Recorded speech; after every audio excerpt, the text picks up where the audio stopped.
In Finland, automobile racing is a really popular hobby, and a lot of people belong to amateur racing leagues.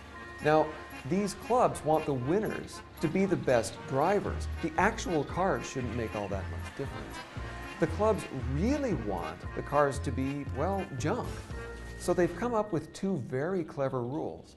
First, if any driver goes to another driver and says, "I want to buy your car," then that driver has to sell. And second, no driver can sell for more than, say, $1,500. Now there's a really simple lesson here.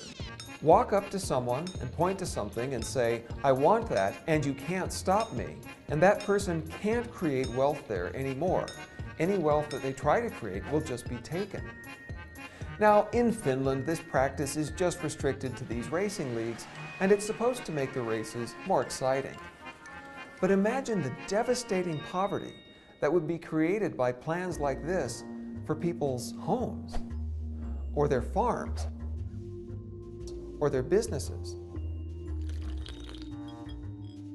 In Zimbabwe, for example, officials have made it so hard to get a business license that most small business owners operate without any legal proof that they actually own their business.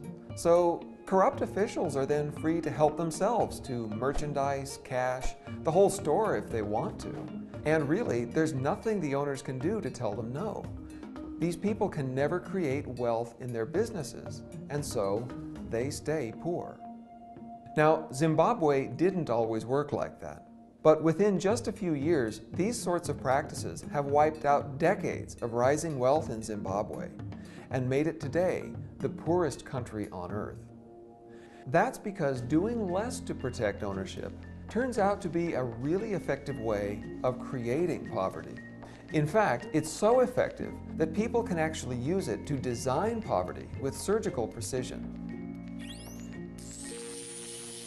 It's easy to think that laws protecting ownership mostly favor the wealthy.